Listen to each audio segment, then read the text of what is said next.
La chronique Showbiz est présentée grâce à la collaboration de la Caisse des Jardins de la Baie, qui vous invite à aimer sa page Facebook afin de suivre ses nombreuses implications et ses nouveaux développements dans notre milieu.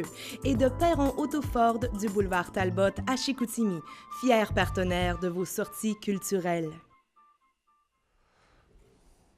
On poursuit donc en compagnie de notre collaboratrice Jasmine Grégoire. Comment ça va ce matin? Ça va bien, toi? Ça va très bien. On va plonger tout de suite dans le vif du sujet. Spectacle à surveiller pour en fin de semaine, un spectacle hommage à Johnny Cash, Men in Black. Oui, c'est Sean Barker qui vous interprète les plus grands succès de Oui. Johnny Cash. Donc, en plus de lui ressembler, il est un des meilleurs interprètes de Johnny Cash, justement. Donc, c'est vraiment ça va être un très beau spectacle. C'est le jeudi 7 avril à 20h au Théâtre de la Banque nationale. Donc, il est accompagné d'un groupe de 5 musiciens. Oui. Et c'est un spectacle d'environ une trentaine de chansons qui dure plus de 2h30. Donc, c'est vraiment un gros spectacle. Il faut vraiment être amateur pour Ouais. pouvoir apprécier toutes les chansons. Donc, c'est vraiment un beau spectacle, je pense, et c'est à surveiller. Il a été salué par les critiques et par les spectateurs. Donc, c'est... Un incontournable, c'est Exactement. jeudi au Théâtre Banque nationale. Les billets sont en vente sur le site de Diffusion Saguenay, donc on peut se les procurer dès maintenant. On va poursuivre, on va parler d'une salle de spectacle de chez nous que j'apprécie énormément, un peu plus petite, plus intime, le Sous-Bois qui célèbre son 5e anniversaire. Oui, donc le sous-bois du Café Cambio célèbre son 5e anniversaire en compagnie de Mordicus et de Dumas. Donc, Mordicus qui est un groupe originaire d'ici, de Ouais. Chicoutimi.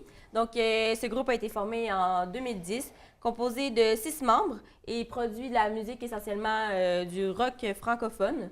Donc, c'est vraiment un groupe qui prend en popularité de plus en plus. Oui. Et c'est connu par les jeunes et je pense que ça va être un très beau spectacle. Et Dumas, qui est justement originaire de Victoriaville, donc un petit peu plus loin. Et il a de la musique encore rock indépendant et pop. Et c'est vraiment un peu un artiste un peu underground. Là. Il y a quelques personnes qui le connaissent, mais il y a des succès qui passent encore à la radio. Oui, oui, et oui. ça va être un très beau spectacle. Donc, le vendredi 8 avril à 22h au sous-bois du Café Cambio à Chicoutimi. C'est un spectacle à surveiller et que je pense Ouais. que ça va être très bon. Et déjà 2 habitués du Sous-Bois, donc on a Oui. pu voir régulièrement Mordicus d'autant plus, donc puisqu'ils sont de la région, à ne pas manquer pour le 5e anniversaire du Sous-Bois.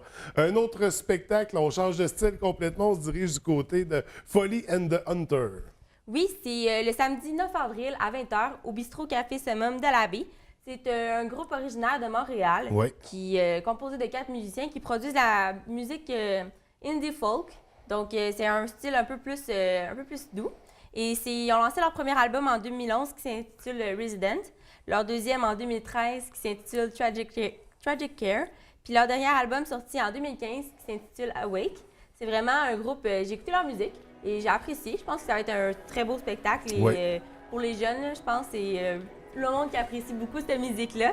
Donc, c'est vraiment quelque chose à surveiller. Au Bistrot Café Summum, on a mentionné pour quelle soirée? Le samedi 9 avril à 20h. Donc, en fin de semaine, au Bistrot Café Summum, Folly and the Hunter. On va se diriger du côté de l'humour. On parle d'un spectacle qui sera de passage dans la région avec Jean-Claude Gélina. Oui, Jean-Claude Gélinac qui va être en spectacle le samedi 9 avril à 5h30 le soir Oui. au restaurant-bar Le Calypso. Donc, c'est un spectacle avec plein d'ironie, plein de blagues et il a aussi son personnage, Régent de Terrebonne. Oui, qu'on voit à l'écran actuellement. Oui, qui va prendre le relais avec plein d'autodérision et plein de blagues absurdes. Et je pense que ça va être un très beau spectacle, même s'il est un peu plus méconnu que les autres. Là, je pense que ça annonce pour une belle Une soirée. soirée haute en couleur. Puis pour les soirées hautes en couleur, une soirée années 80 à surveiller très bientôt. Oui, c'est un peu, on pourrait dire, la prise 2 de cette soirée. Donc, comme on peut voir à l'écran, c'est le samedi 18 avril que c'était l'année dernière, en fait le dimanche, je pense. Ouais. Et dans le fond, cette année, c'est le samedi 9 avril à 20h au centre de congrès Le Montagnet. Et c'est vraiment une soirée retrouvailles sous le thème des années 80 avec des DJ, des serveurs de l'époque. Et c'est une gigantesque piste de danse. Et il y a plus de 1000 personnes qui sont attendues pour cette soirée. Donc, c'est vraiment un comeback dans le temps avec Avec la plusieurs, musique de l'époque, oui. avec... Et je pense que ça va être une très belle soirée avec plein d'ambiance. Et c'est comme j'ai dit, c'est la deuxième partie, donc c'est à surveiller. Et on va voir si ça va avoir autant de succès que l'année dernière. Donc, on sort nos vêtements fluo, nos chandails de loup, nos kits des années 80 et on va faire la fête sur la musique pop. Donc, quand même, beaucoup de spectacles à surveiller, beaucoup d'événements dans la programmation de la semaine. Écoute, Jasmine, je te remercie d'être venue nous rencontrer ce matin. On se retrouve lundi prochain. À lundi prochain. Bonne semaine. Toi aussi.